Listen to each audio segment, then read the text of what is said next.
Welcome to Our Next Existence by Katie and the Chorus. I'm Katie, former technology strategist turned reluctant spiritual medium, and I channel messages from the Chorus, a group of beings just beyond our sensory perceptions who are loving, expansive, and who greatly enjoy sharing their perspective of us. Join us each week as we share and discuss their ideas about humanity's existence, purpose, and future.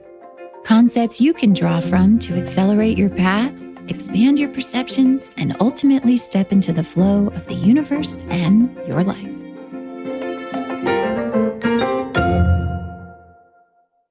Welcome back, everyone.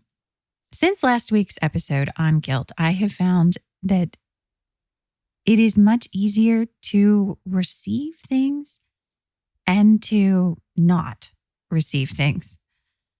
I hope the same is true for you. For example, when stuff used to come my way, there was practically a subconscious train of thought of, wow, this is great. Is it really going to work? Should I really? Am I going to have enough money to do that with that thing next? It almost kicked off like a chain of events. Like if I received this amazing thing, my brain needed to know how it was all going to fit. And now that's quieter. It's sort of like, oh, great. It's a lot simpler. But the same is true when I don't receive something. Last week, we put in an offer on a house and it did not work out. And, this house we had seen twice. We'd talked a lot about it. We figured out how it could work. And I would say that it wasn't moving in the direction of pure inspiration and excitement. It was a little bit more, this one could work. I think due in part to how long we've been hoping to land somewhere, to put down roots somewhere, and there not being a lot of other options. But anyways, suffice it to say that we spent a lot of time last week thinking about it, looking at it, talking about it as a family, contemplating the offer, putting it in, and it didn't work out. And I was sad for about a minute. And then that same sort of lightness of feeling showed back up again. And it was like, oh, okay. If anything, compared to the heaviness with which I was evaluating the decision to put in an offer on the house, the simplicity of the, oh, okay, felt like a relief. Now, I could say it was because, that house wasn't meant for us. And, we were really trying to make it work and we shouldn't have been trying that hard. And that's a valid perspective. But also the lightness that we feel when we release the need to explain things to ourselves or to others is a reflection of that release, that expansion, that moving beyond some of the confines of the group consensus. Basically, none of it has to make sense for anybody else other than us. And not only do we feel that perhaps logically, but we feel it throughout our entire beings. Our whole bodies are at ease with the idea that none of it needs to be explained or justified or even communicated to anybody else. It just somehow makes sense and is okay for each of us. Over the months, as I've had unusual experiences, and some of which I'm going to continue to talk about here in the podcast and elsewhere, one of the first reactions that I started to notice that my mind would have would be, how am I going to explain this to others? I think as some of us have had UFO sightings or encounters with beings or strange synchronicities, we will each recognize sort of this suggestion that comes up pretty quickly in the situations themselves of, is anyone else ever going to believe me? How would I explain this? How would I connect this to that? There is an instant question about how to tie in an unusual experience to the context of your everyday life or to the communities or the people who matter to us. Now, explaining it in a way that feels like it makes sense to me is a very soothing experience.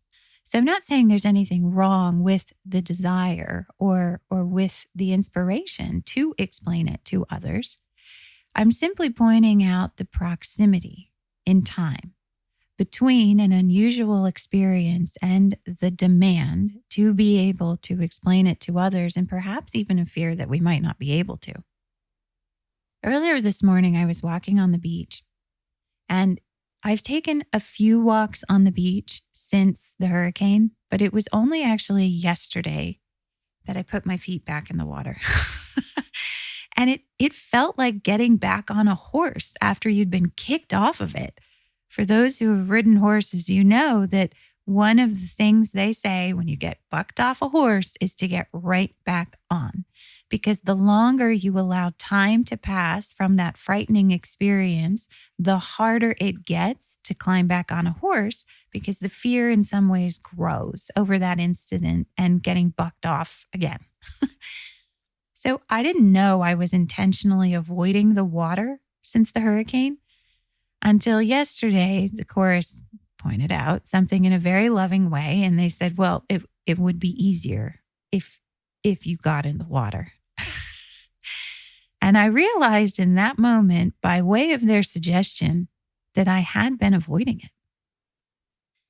So yesterday, I put my feet in the water for the first time, and at first rather timidly, and then sort of remembered or felt at ease again in the ocean.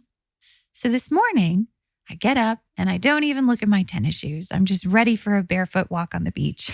I'm back on the horse. And I put my feet in the water and I walk down the beach and I'm walking back the beach. And I start to get curious again about the water beings. I use the chorus sort of as an intermediary sometimes because I have a lot of beliefs about trust in the chorus based on a lot of manifestations of experiences I've had with them over the years. So oftentimes it's easier to approach something new with a little help from the chorus. And as I'm communicating partially with the chorus, partially with the beings of the water, I recognize something beautiful about a connection between them and us, which I will talk about at some point. But what stood out to me even more was the length of time that I was able to stay in that new and unusual connection without having to wonder about or daydream about or even worry about how I would ever explain this to someone else. I stayed in the present moment perception longer. It was just easy to be at ease in something totally new, totally unknown, in a way that it was not early on in these experiences for me. Do I still hope to share these things with others? Absolutely. I desire that. I enjoy that. But the time period between the unusual experience and when I feel like I need to talk about it or explain it or else I can't go on is broadening. We've talked a lot about sort of the suitcase of mysteries or the halls of mysteries, perhaps that we each have as we've gone forward in these things. Stuff that starts to show up that we just can't explain in the moment it shows up. At first, these experiences can feel a little torturous because the demand to integrate them into our context, into our group consensus, is very immediate. But as we continue to go forward and release the beliefs that we see by way of these experiences, they become a lot less torturous, a lot more easy to coexist with. And by way of all of that, a lot more clearly seen. Said another way, we flow faster or more easily or more consciously, depending on how you look at it, in the state of receiving without needing to stop it and explain it all. I don't know what the chorus is about to talk about today, but I hope in this episode, more than ever, you recognize your ability to receive all the things that are coming to you, uniquely to you. And though I am excited to hear how you will explain these things and share them with others, there's no rush. Maybe today is just a day to receive. In the first part of the episode, you'll hear directly from the chorus themselves, and then afterwards, we will discuss. Because there is oh so much to receive.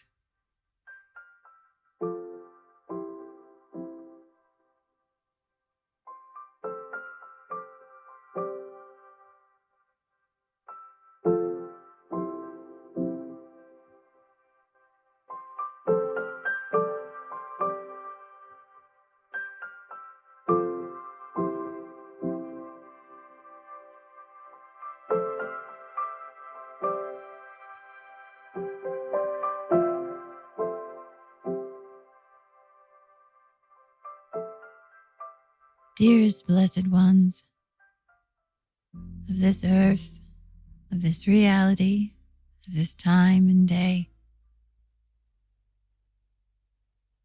we rejoice in your awakening, in your coming to consciousness of all that we are and the ways that you perceive us and what you teach us by way of that sight. There are so many perspectives in the universe.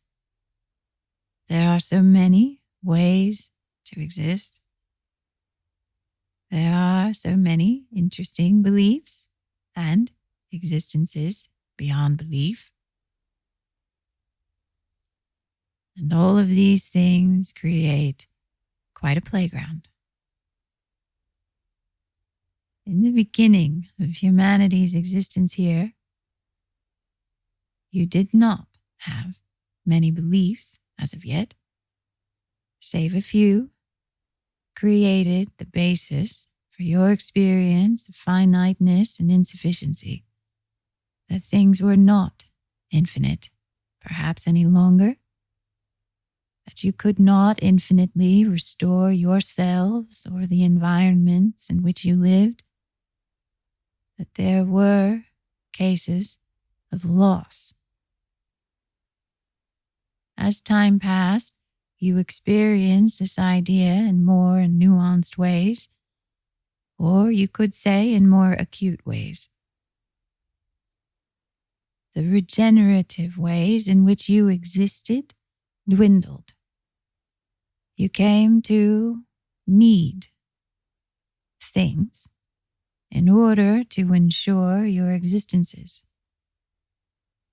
Need is often the basis for much limitation in your realities, for the experience of many aspects of what you came here to explore. What a human feels they need is a layered and nuanced topic.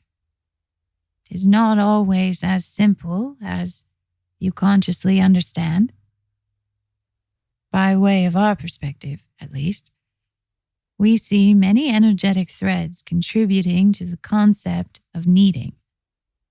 Specifically, we find that what you believe you most need is often the thing that is most distracting or most blocking, you could say, of the perspective of the infinite itself. Beyond the idea of needing that thing or that circumstance or that instance is a broader idea, a more fully connected, manifestation that will enlarge your ability to be regenerative, self-reliant, and you might even say invincible. We will not argue with the perspective that there are things that humanity needs in order to survive, for you have created many, many vast galaxies of examples where this belief is true. As you know, we honor and respect the validity of all perspectives in the universe, including the perspective of needing. However, as you are now expanding, what you might find in these places is an alternate perspective that wonders where the idea came from that you needed those things. This growing perspective is a demonstration of your expansion, in which you are able to hold a perspective as the need arises, instead of being wholly consumed in the pursuit of resolving the need itself. What you will find by way of these questions may be a revolution to your societies. In no short order, by coming to a fuller understanding of your concepts of need and the ways in which those needs evolved to be believed in as being needed, will uncover a great deal of understanding of your species, the trajectory you have been on, and how you have arrived at this day and age. Beloved ones, the universe is always at your fingertips. Life and creation is inherently needless, for all things are connected infinitely to the love and the power of the universe. There is never anything that is lacking in order to be needed, except, of course, unless you create a reality in which this experience could be held. Cherish, beloved ones, the opportunities that you have to recognize what you need and also the ways in which the universe fulfills those needs. For in those moments, what you are coming to consciousness of even more clearly is your infinite connection to that infinite love.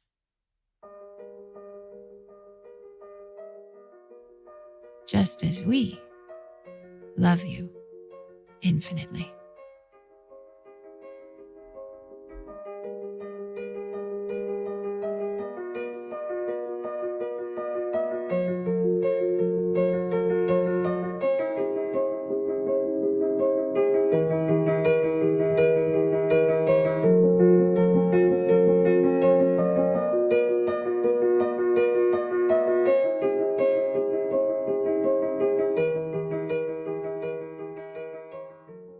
I just took a break because I needed food.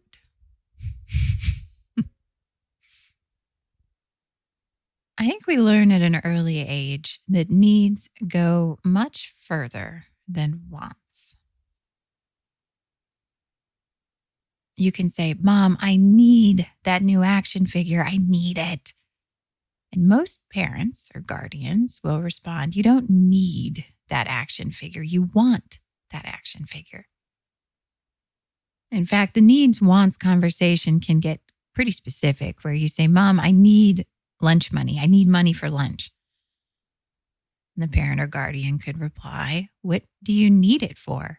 Well, it's pizza day or it's burger day. To which the parent or guardian might reply, you don't need to buy pizza. We just went to the grocery store and there's plenty of sandwich meat. Now, fast forward a few decades, and we become adults. It is far easier for us to focus on, to live in a world of resolving needs all day long. I need to get this done for work. I need to go to the grocery store. I need to go here or there or accomplish these things or get these things done. Many of us as grown-ups awaken sometime in our midlife crises, you could say, to this aspect of missing wants. After a few decades of doing nothing more than meeting the needs of your own demands in your life or your families, we sort of come to a crisis of, it's got to be more fun than this somehow. Today, in current conversation, there's a lot of talk about pursuing passions in your job, which is an integration of more of this aspect of want into the daily aspects of our lives.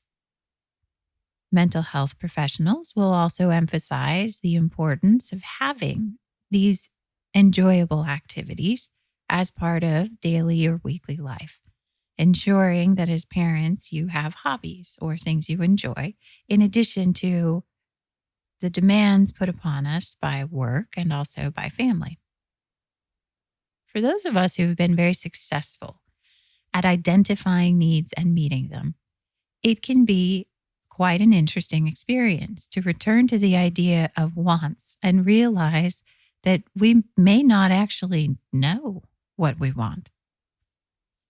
After years and years of practice of justifying what you can get by how you need it, after years and years of being rewarded for doing things that need to be done, the muscle that we use to express our wants can atrophy. And in some ways, it can be a mystery for those of us who have lost the strength of connection to wants to watch those that still have it. Children, as we've talked about, who are still often in touch with this form of desire, seem to want everything and anything practically indiscriminately to those of us who are less in touch with the flow of that desire.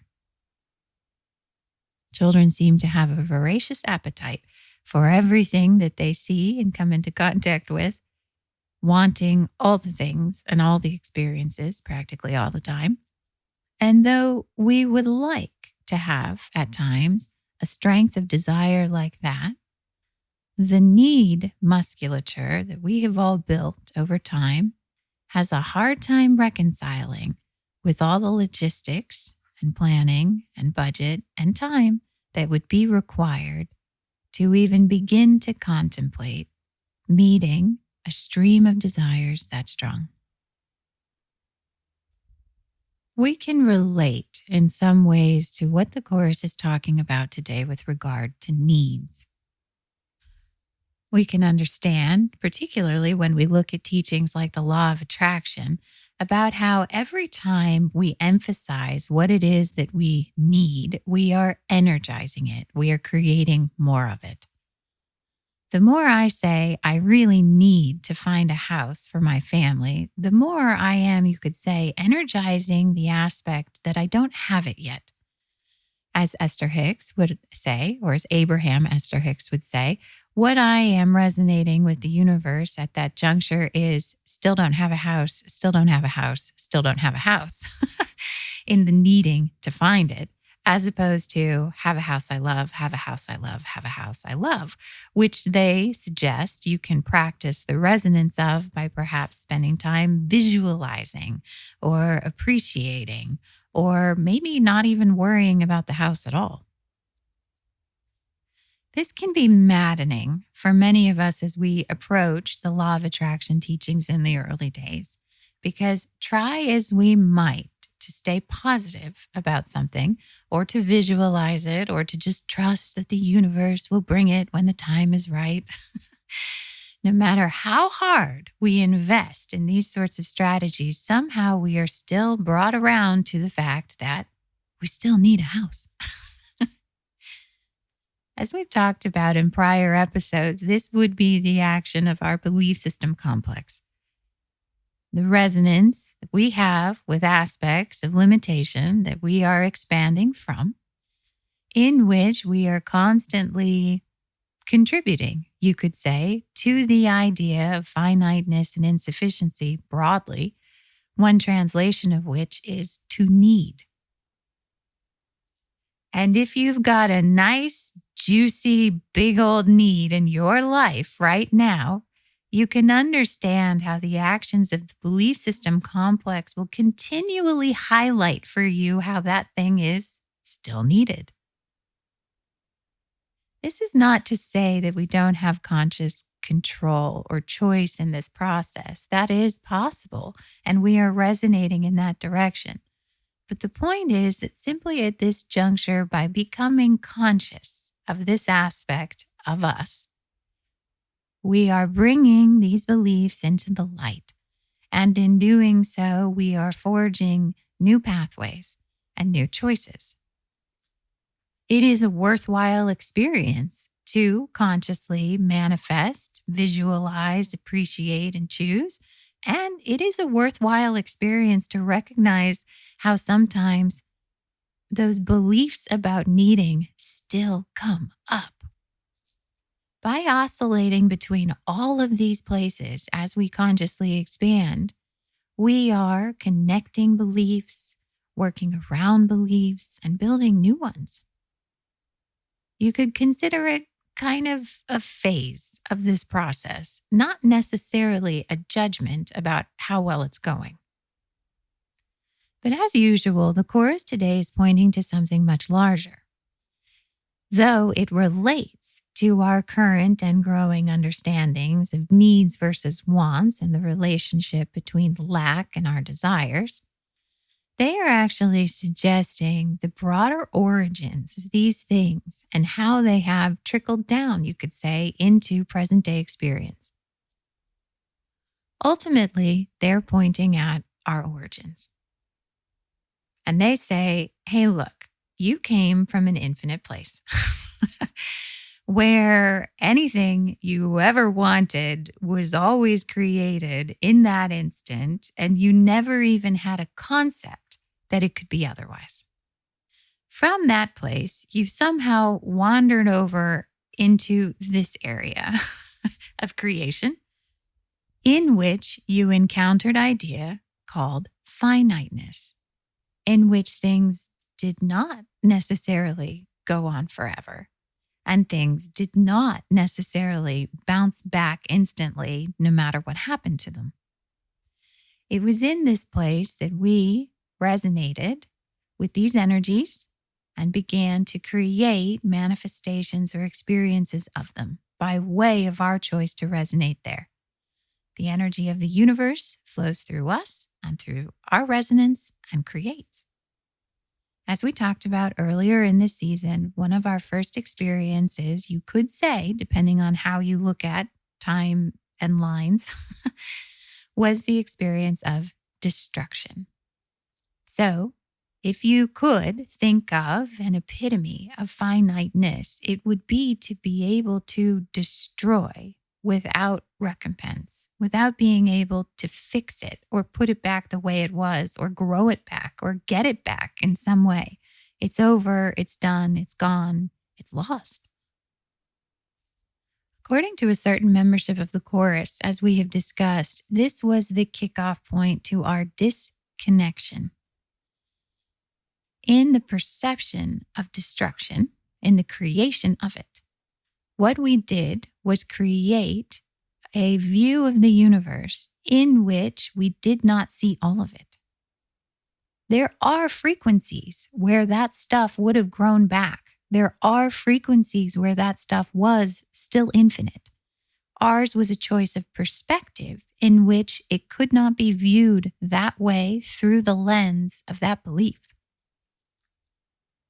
In so doing, what we created was, perhaps you could say, the first experience of disconnection. We were, by our perspective, disconnected from massive portions of creation in the universe that were still seemingly infinite. It was in these moments and in these early epics, depending on how you define the time period over which they took place, that we lost connection with the beings, with the consciousnesses, with the aspects of creation that still represented that infiniteness. By the Chorus's description, the idea of need then followed along after sort of this kickoff to limitation. How long after? Well, we could delineate any number of ways. But for today, let's just say that we had been experiencing destruction and some other aspects of finiteness for some time before we encountered the second core tenet of what the Chorus views as our reality experience of this game, you could say, which was insufficiency. As they describe in the first book in some detail, these two core tenets they view as almost the fundamental energetic resonance of everything that all of us experience here in the game. You could almost consider it a definition of the game. If you encounter any being that somehow expresses finiteness or insufficiency, they are in our game by the view of the Chorus. Now, could you encounter a being that says they live 80,000 years? Yes. By our view, would they be as finite as we are? Not at all. In fact, we might even view them as a totally different kind of being, or maybe even godlike. But from the perspective of the Chorus, they and we still express something, even if it's over a difference of 80,000 years, which is finiteness. If they die and we die, or said another way, if we each give ourselves an experience called death, which is based on a belief of finiteness, then ultimately we're playing the same game. When insufficiency arose, it was an amplification from some perspectives of finiteness. It wasn't enough that we, pun intended, I guess, it wasn't enough that we were just finite, that it would end, that it could be over, that it could be lost or disconnected. We added on to that in terms of what remained was often not enough, or as the Chorus says, often just barely enough. This created the fundamental structure of what we might call the physical dimension, in which there are things that are not quite enough to go around. There's more of us than there are things to share. Whether you call the things to share energy or land or planets or solar system, whatever thing you're looking at through the lens of finiteness and insufficiency, we will find aspects of it that will not be enough for what it is that we are experiencing from that viewpoint. We talked about this a little bit in season 1, in which I gave an example of 2 children playing on a lawn where there are toys. Now, even if the lawn is covered in duplicates of toys, so there's 2 balls, there's 2 bicycles, there's 2 scooters, and these 2 children are running around playing with all of these toys, often what you will find is that human children will eventually be drawn to the singular toy. And moreover, that once one human child picks up the toy which does not have a duplicate, the other child will then almost practically unconsciously be drawn to needing to play with that toy also. Now, this is an interesting use of the word need. If you sat down with both of those children and you asked them, why are you fighting over this toy? They might tell you that they had it first. They might give you the reasons why they are entitled to that toy. And they might even just say, because I want to play with it. Very rarely will a child say, I need to play with this. And yet, the Chorus might point out the unconscious aspects which both of those children were embodying in resonating with the idea of insufficiency through which they both gravitated to an experience of insufficiency on that lawn. Could this be construed as need? This is challenging for us humans because we tend to name things that we are already conscious of, that we have already recognized, that we experience in many ways, that we've already analyzed and scrutinized and written books about. But it is difficult for us to apply a term of a thing that we recognize consciously to aspects of ourselves that are still embodying those beliefs unconsciously. So let's carry this example a little further and continue to explore the energetic aspects of what need might represent from the chorus's perspective. Let's humor the chorus for a minute and say that, all right, anytime we resonate with some aspect of insufficiency, we are in a need state. Now, this is very different than needing something consciously that forwards our survival. You need a healthy lunch, you want pizza. This energetic definition is much broader. Anytime any of us are resonant with any aspect of insufficiency, we are in a need state in which we will be resonant with the idea that something is lacking. On some levels, we could point to specific aspects of things that manifest around us that represent this. On other levels, we could kind of say that that is a human existence.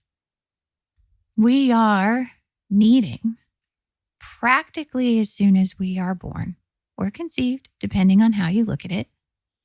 We are without energetic sustenance unless we eat. We are without energetic survival, you could say, unless we breathe. Our resonance with this reality is fundamentally connected to insufficiency. We are insufficient in some ways from the moment that we resonate here. Kind of makes lunch money for pizza or bringing your own sandwich seem like small potatoes, doesn't it? Now, before we throw up our hands and feel like then all of this is futile and why even bother to create a visualization board if we are fundamental expressions of insufficiency, before we go there, maybe let's take this a little further and get a little curious about why in the heck the chorus would even point this out today. So let's go back to that early point in time, if we're looking at it on a linear timeline, in which we first created or resonated with and created this aspect of insufficiency. What was it serving in terms of our own limitation? And here, I'm not looking at limitation in terms of stuff we stopped getting from the universe, although that is a perfectly valid perspective. We stopped getting a whole lot. I'm looking at it in terms of the aspects of disconnection.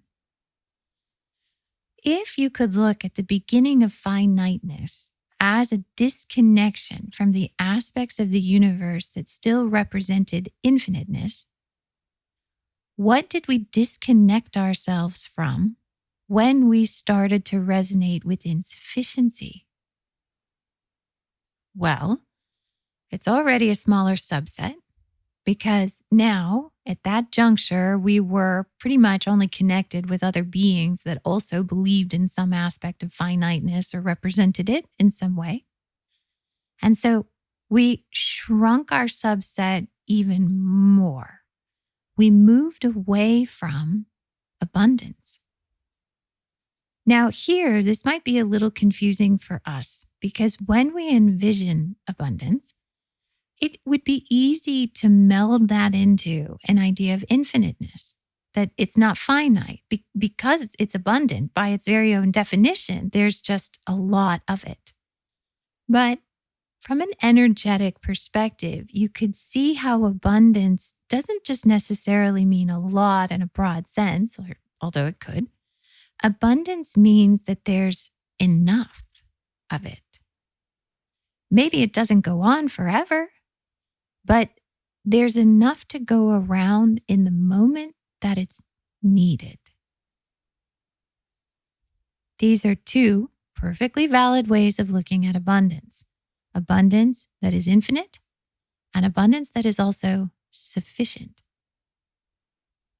So, in a way, we disconnected ourselves from the aspects of creation that are abundant, that are enough for all who participate, that fit the needs of those who resonate into those solutions.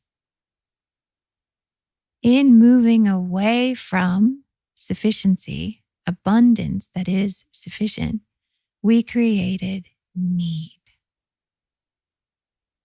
The basis of need is the idea that there's not enough of something for the situation, for the group, for everyone who has those needs.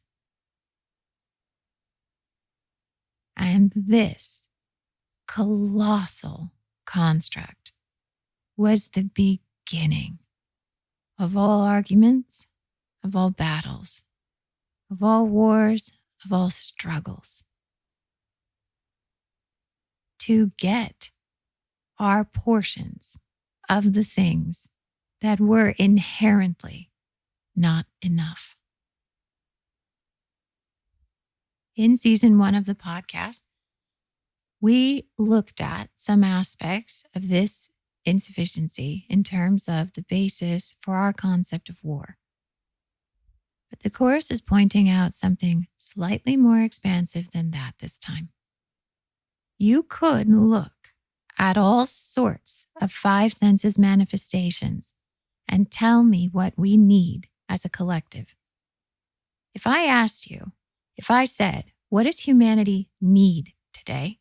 You could very easily list all sorts of resources, solutions, things that we would work with on our 5 senses perspectives as being needed. You could also even look at thought-based needs, concepts that you think would assist humanity. We need greater tolerance. We need more open-mindedness. And these also would be valid perspectives of a concept of things that are felt, if not held in our hands. But also, one other thing that we are insufficient in from the time of our arrival here is time.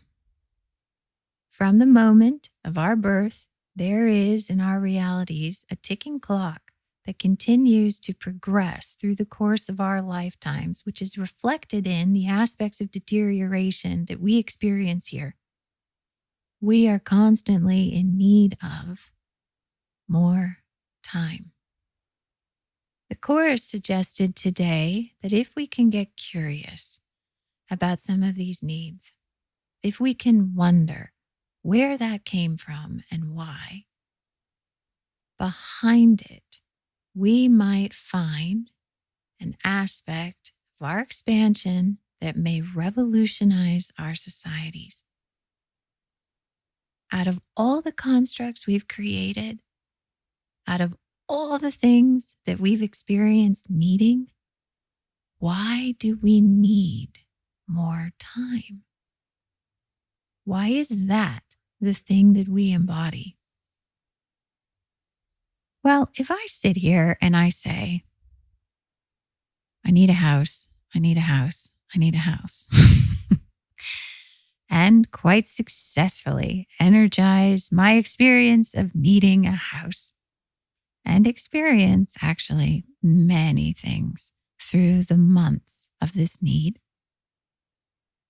I might block my ability to access all the opportunities that exist beyond the ideas of needing a home, of needing maybe even to be still, that I might flow more fluidly through life and experiences and environments, that I would lift up off our game a little bit more. And if we all, as a collective, as a group consensus, resonate with, we need more time, we need more time, we need more time, we might energize beautifully aspects of not having enough of it, and moreover, not being able to access all the places in the universe where time is abundant, is fluid, and is considered a tool and a resource that is used for the benefit of all solutions, and most specifically, for the perfect fit of everyone involved. When we stop needing more time, when it fades into the background and we are no longer wondering what the clock is telling us or how much time has passed, when we move more fully into the present moment, we begin to reconnect to not just sufficient abundance, but to all the beings, all the races, and all civilizations that represent that kind of abundance. It is a start of the return to connection. When we are always at the leisure of having forever exactly as much time as we will always need, need becomes the driving force of sufficient abundance, as opposed to the resonance of missing it. And then we might be able to say, I wonder what else is behind all these other things I think I need. Good news is, I have just the right amount of time to explore them all.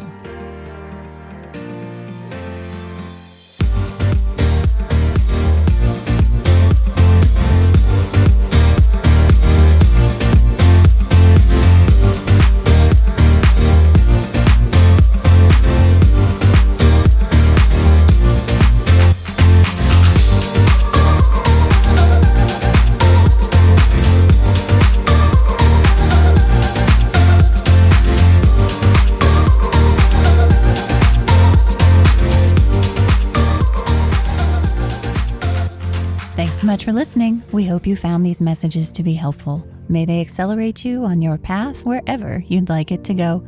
For more information on The Chorus and I, our podcast, book, or how to get in touch with us, visit katieandthechorus.com. Thanks again. See you next time.